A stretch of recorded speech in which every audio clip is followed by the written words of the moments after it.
প্রিয় দর্শক, আপনাদের সবাইকে আমন্ত্রণ জানাচ্ছি এনটিভি নিয়মিত স্বাস্থ্য বিষয়ক আয়োজন স্বাস্থ্য প্রতিদিন এই অনুষ্ঠানে। আপনাদের সাথে রয়েছে আমি পুষ্টিবিদ নুসরাত জাহান দীপা। দর্শক, আমরা কিন্তু সবসময় বলে থাকি যে আমরা আমাদের স্বাস্থ্য প্রতিদিন অনুষ্ঠানে সবসময় চেষ্টা করে থাকি গুরুত্বপূর্ণ কিছু বিষয় নিয়ে আলোচনা করার জন্য। আজ আমরা কথা বলবো গাইনোকোলজিক্যাল বিভিন্ন গুরুত্বপূর্ণ বিষয় নিয়ে। আমাদের আজকের আলোচ্য বিষয় হচ্ছে এন্ডোমেট্রিওসিস। আর এই বিষয়টি নিয়ে কথা বলার জন্য আজ আমাদের সঙ্গে স্টুডিওতে উপস্থিত রয়েছেন একজন বিশেষজ্ঞ চিকিৎসক। আলোচনা শুরু করব, তবে তার আগে আমরা পরিচিত হয়ে নিচ্ছি আমাদের সেই অতিথির সঙ্গে। ডাক্তার লায়লা আরজুমান্দ বানু 1951 সালে মার্চ মাসে ঢাকা জেলায় জন্মগ্রহণ করেন। তিনি 1975 সালে বরিশাল মেডিকেল কলেজ থেকে MBBS ডিগ্রি অর্জন করেন। এরপর তিনি চিকিৎসা বিজ্ঞানে উচ্চতর FCPS ডিগ্রি লাভ করেন। বর্তমানে তিনি ল্যাব এইড স্পেশালাইজড হাসপাতালে অবস অ্যান্ড গাইনি বিভাগের অধ্যাপক ও চিফ কনসালটেন্ট হিসেবে কর্মরত। ম্যাম, আপনাকে স্বাগত আমাদের আজকের অনুষ্ঠানে। ধন্যবাদ।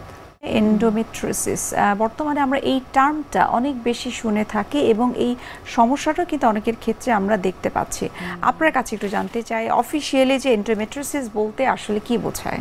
একসময় এন্ডোমেট্রিওসিস আমরা খুব বুঝতাম না, ভাষা একটা আমাদের জ্ঞান ছিল, কিন্তু ল্যাপ্রোস্কোপি আবিষ্কার হওয়ার পরে অনেক পেশেন্ট আমরা পেয়েছি এবং তখনই দেখা গেল যে এই ধরনের একটা রোগ আছে যেটা একটা এর কারণ মানে একটা মস্ত বড় উপসর্গ হচ্ছে যে তার বন্ধ্যাত্ব, আর বাকিটা হলো যে মাসিকের সময় প্রচণ্ড ব্যথা এবং অনেক সময় এত বেশি রক্তক্ষরণ হয় যে রোগীকে হাসপাতালে নিতে হয়। তো এই জন্য আমরা বলি যে ল্যাপ্রোস্কোপিটা হচ্ছে গোল্ড স্ট্যান্ডার্ড ফর এন্ডোমেট্রিওসিস। এখন এন্ডোমেট্রিওসিস রোগটা হচ্ছে যেটা এক ধরনের রোগ, আমরা যদিও বলি যেটা ক্যান্সারের চেয়েও মারাত্মক, কিন্তু আসলে এটা ক্যান্সার না। এটা হয় কি, মাসিকের রক্তটা জমে জমে, যেটা মাসিকের জরায়ুর ভিতরে থাকার কথা সেখানে না থেকে অন্যান্য জায়গায় জমে, যেমন ওভারিতে হচ্ছে, তারপর ফ্যালোপিয়ান টিউবে হচ্ছে, এমনকি অনেক সময় ব্রেনেও হতে পারে, তো অনেক সময় নাভিতে দেখা যায়। তো এই সমস্ত জায়গায় এটা ছড়িয়ে ছিটিয়ে থাকে। তো এমনিতে বোঝা যাবে না, দেখা যাবে যে যখন মাসিকের সময় হয়, মাসিকের যে ব্যথাটা হচ্ছে সেই ব্যথার সাথে এইসব জায়গায় তখন রক্তক্ষরণও হয় এবং ওখানে প্রচণ্ড ব্যথা করে। হয়তো একটা রোগী আসলো যে তার প্রচণ্ড মাথা ব্যথা করে, চিন্তাই করতে পারি না আমরা যে তার এন্ডোমেট্রিওসিস।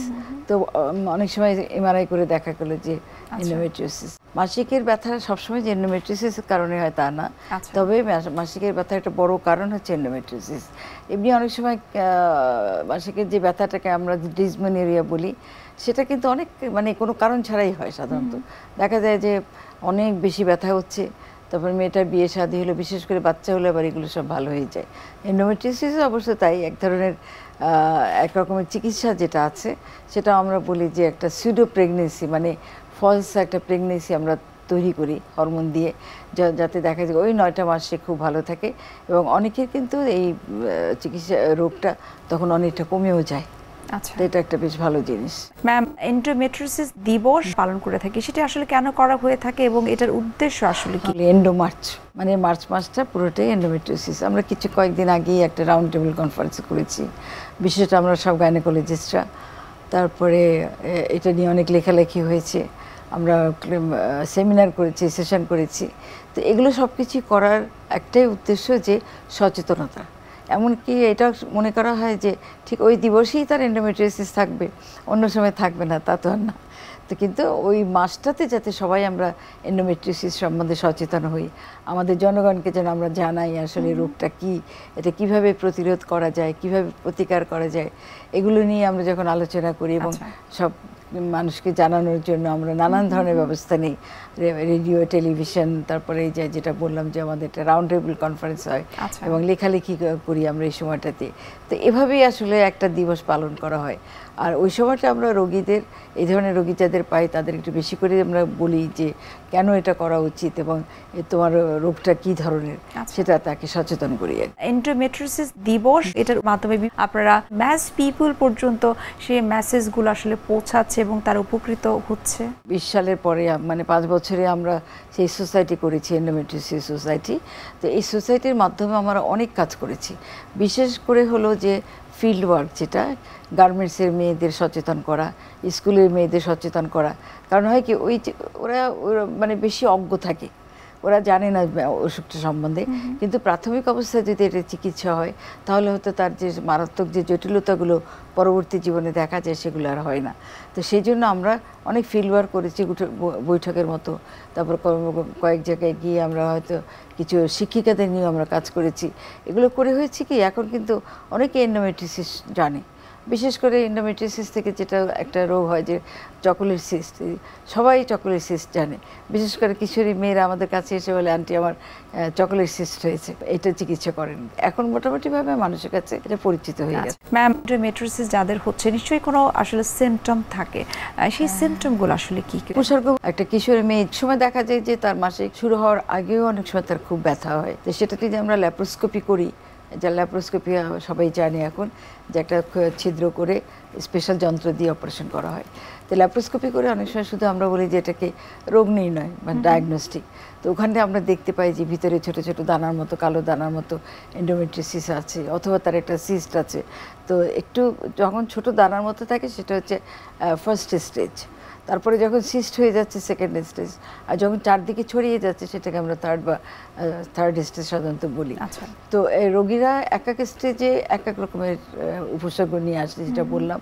একটা হলো মাসিকের সময় প্রচণ্ড ব্যথা অথবা রক্তক্ষরণ, আরেকটা হলো যে তার বিবাহিত মেয়েরা তাদের বাচ্চা হচ্ছে না, সেটা একটা ব্যাপার। আর অনেকে আছে যে এত বেশি ব্যথা হয় যে তারা পায়খানা পেশাব সব কিছু করার সময় ব্যথা হয়, মানে জিনিসটা রোগটা সামনের দিকে যে আমাদের পেশাবের থলি থাকে সেটা পিছন দিকে পায়খানা রাস্তা থেকে সব দিকে ছড়িয়ে যাচ্ছে, এবং ছড়িয়ে গিয়ে হচ্ছে কি যে এটা যে কোনো কাজ করতেই যাক না কেন তার প্রচণ্ড ব্যথা হয়। সেছাড়াও তার স্বামীর সাথে সহবাসেও প্রচণ্ড ব্যথা হয়। এমনও হয় যে ওরা বলে যে আমার বাচ্চা চাই না, কোনো কিছু চাই না, আমাকে এগুলো সব ফেলে দেন।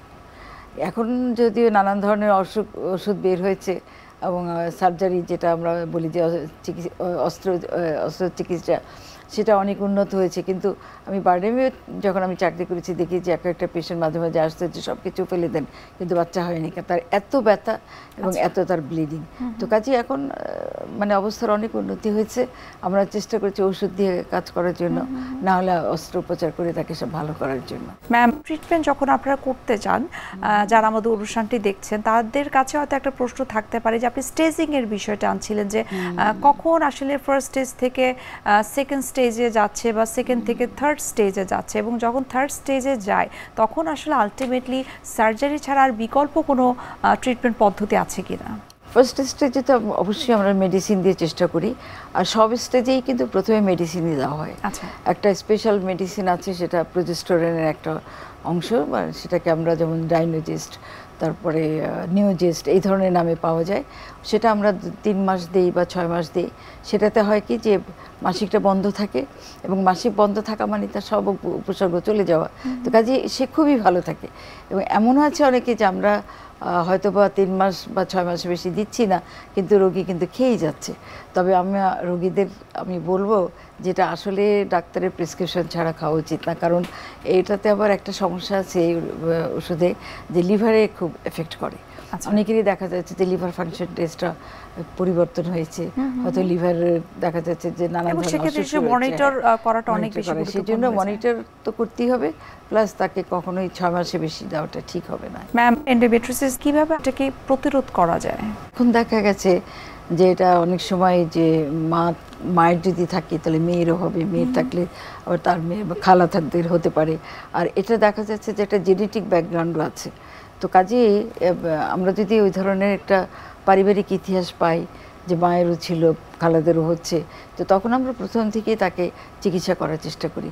কারণ যখন দেখা যায় যে ছোটো ছোটো সিস্ট আছে, সেই সিস্টটা অত বড় হয়নি যে এখনই অপারেশন লাগবে, সেই স্টেজে আমরা ওষুধ দিয়ে চিকিৎসা করি, এবং অনেক ক্ষেত্রেই আমরা দেখি যে সেটা ভালো হয়ে যাচ্ছে সিস্টটা। তবে এটা কিন্তু সবসময় একটা সুপারভিশনে রাখতে হবে যে সিস্টটা আবার হচ্ছে কিনা। আর তারপরে দ্বিতীয় স্থানে আমরা যেটা করি সেটা হলো অস্ত্রোপচার। কারণ অনেকেরই দেখা যায় ওষুধ খেয়ে সব কিছু করেছে কিন্তু তার ভালো হচ্ছে না, যখনই ওষুধ ছেড়ে দিচ্ছে আবার তার সেই ব্যথা ব্লিডিং হচ্ছে। তো সেই জন্য আমরা এটা করি কি যে এটা অপারেশন করি আর কি। তবে বেশিরভাগই পাই আমরা একদম কিশোরী মেয়েদের, অনেক সময় 12-13 বছরের মেয়েরা চলে আসে যে তাদের অপারেশন করতে হয়। চকলেট সিস্ট যেটা বললাম, যে সেই চকলেট সিস্ট নিয়ে আসে, অনেক সময় রোগীদের ধারণাও থাকে যে বেশি চকলেট খেলে বোধহয় বাচ্চাদের এই রোগ হয়। মায়েরা বিশেষ করে চিন্তিত থাকে যে ম্যাডাম ও বেশি চকলেট খায়, সেটাই কি এটা কারণ নাকি? আসলে তার ওটা কোনো সম্পর্কই নেই। তো এখন হয় কি যে ওখানে ভিতরে রক্ত জমে রক্তটা অল্টার্ড হয়ে চকলেটের মতো হয়, সেই জন্য। তো চকলেট সিস্ট যখন হয়ে যায় তখন একটু 4 to 5 সেন্টিমিটারের বেশি হলে আমরা অপারেশন করি। এক্ষেত্রে আমার একটা প্রশ্ন হচ্ছে যে আপনি বলছিলেন যে অনেক সময় 12-13 বছর বয়সের তরুণী যারা রয়েছে তাদেরও এন্ডোমেট্রিওসিস হচ্ছে এবং অনেকটা যখন অ্যাডভান্স লেভেলে চলে যায় তখন তাদের সার্জারি করতে হয়। এই ক্ষেত্রে কি ভবিষ্যতে তাদের সন্তান হবার ক্ষেত্রে কোনো বাধার সৃষ্টি হতে পারে কিনা, সেই বিষয়টি কিন্তু অনেক প্যারেন্টসদের অনেক কোয়েশ্চেন থাকে। একেবারেই না, প্যারেন্টসরা আসলে বেশি উৎকণ্ঠিত থাকে, বিশেষ করে মায়েরা বলে আমার মেয়ের পরে বাচ্চা হবে তো, আমার মেয়ের কোনো ক্ষতি হবে না তো। তো আমরাও এটা বলি যে শুধু যে সিস্টটা, আমরা সিস্ট ফলটা নিয়ে সিস্টটা শুধু ফেলে দিই, কিন্তু আমরা ওভারির কোনো রকম যাতে ক্ষতি না হয় সেটা আমরা খেয়াল করি। আর এখন আর একটু বেশি খেয়াল করি যে যাদের ভবিষ্যতে বাচ্চা কাচ্চা তারা চাইছে, তো তাদের একটা AMH আমরা বলি যে এটা ওভারিয়ান রিজার্ভ, ওভারির কতটা রিজার্ভ আছে তার উপরে অনেক সময় ডিপেন্ড করে যে তার প্রেগনেন্সিটা কতটা ভালোভাবে হবে। তো কাজে আমরা সবসময় চেষ্টা করি যে ওভারিয়ান রিজার্ভটা রেখে দেওয়ার জন্য। আর এটা এত সুন্দর সিম্পল অপারেশন যে আপনি সিস্টটা সুন্দর করে উঠে চলে আসে, অনেক সময় আলাদা করে না গেলেও যদি আমরা বাকিটুকু অর্থাৎ সার্জারি হলেও সেক্ষেত্রে আসলে সন্তান হবার ক্ষেত্রে কোনো অসুবিধা হবার সম্ভাবনা খুবই কম থাকে। আমরা আরও বিস্তারিত জানার চেষ্টা করব আপনার কাছ থেকে, তবে এই পর্যায়ে আমরা একটু দেখে নিচ্ছি আমাদের স্বাস্থ্য প্রতিদিনের নিয়মিত আয়োজন কি খাবেন কেন খাবেন এই সেগমেন্টটি। সুপ্রিয় দর্শক, আপনারা দেখছেন স্বাস্থ্য প্রতিদিন এই অনুষ্ঠানটি।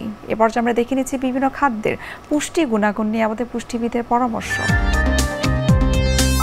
পলিসিস্টিক ওভারিয়ান সিনড্রোম অথবা পলিসিস্টিক ওভারিয়ান ডিজিজ, এই শব্দটির সঙ্গে আজকাল সবাই পরিচিত। মূলত হরমোনজনিত সমস্যা থেকে PCOS বা PCOD হয়। বিশ্বের প্রতি 10 জন মহিলার মধ্যে একজন এই সিনড্রোমের শিকার। তবে যে কোনো একটি পরীক্ষার মাধ্যমে সঠিকভাবে এই রোগ নির্ণয় করা যায় না, কারণ মহিলাদের সবার মধ্যে এই রোগের লক্ষণ সমান নয়। পলিসিস্টিক ওভারি সিনড্রোম বা PCOS হলো নারীদের ওভারি বা ডিম্বাশয় এবং হরমোন উৎপাদন মাত্রার উপরে প্রভাব ফেলে। হরমোনাল গ্রন্থিগুলো ফলিকল স্টিমুলেটিং হরমোন এবং লিউটিনাইজিং হরমোন, টেস্টোস্টেরন, এস্ট্রোজেন এবং প্রোজেস্টেরন নামক মেইলি হরমোনের পাশাপাশি কিছুটা পুরুষালী হরমোনও নিঃসৃত করে। একটি নির্দিষ্ট সময় পর পর প্রতিটি ওভারি একটি করে ডিম উৎপন্ন করে ডিম্বস্ফুটনের জন্য, কিন্তু প্রস্ফুটিত না হলে সেটি পিরিয়ডের মাধ্যমে শরীর থেকে বের হয়ে যায়। তবে যখন মেইলি হরমোন থেকে পুরুষালী হরমোনের উৎপাদন ক্ষমতা বেশি হয়ে যায় তখন ডিম্বগুলো সম্পূর্ণরূপে পরিপক্ক হয় না এবং সঠিক সময়ে পিরিয়ডের মাধ্যমে বের হয় না এবং সিস্ট হয়ে ওভারির চারপাশে জমা হয়। এমনভাবে অনেকগুলো সিস্ট জমা হয়ে ওভারির আকার বড় করে ফেলে এবং পলিসিস্টিক ওভারির সৃষ্টি করে। এই রোগের পরিচিত লক্ষণগুলো হলো ওবেসিটি এবং ওজন বৃদ্ধি। এছাড়া PCOS সমস্যা থাকলে ডায়াবেটিসের লক্ষণ, ফ্যাটি লিভার, কোলেস্টেরলের সমস্যা এসেই যায়। এছাড়াও ইনফার্টিলিটির মতো সমস্যাও দেখা দিতে পারে। সঠিক জীবনযাত্রা এবং খাদ্যাভ্যাস এই রোগ থেকে দূরে রাখার প্রধান উপায়। প্রতিদিন কিছুটা শারীরিক ব্যায়াম, জগিং বা হাঁটা সারা শরীরে দহন প্রক্রিয়াকে ত্বরান্বিত করে। মেটাবলিক হার ঠিক থাকলে হরমোনের মাত্রা ঠিক থাকে, রক্তে চিনি ও কোলেস্টেরলের পরিমাণও ঠিক থাকে। গবেষণায় দেখা যায় অন্ততপক্ষে 7% ওজন কমাতে পারলে কিন্তু PCOS সংক্রান্ত যে ঝুঁকি রয়েছে সেগুলো কমে যায়।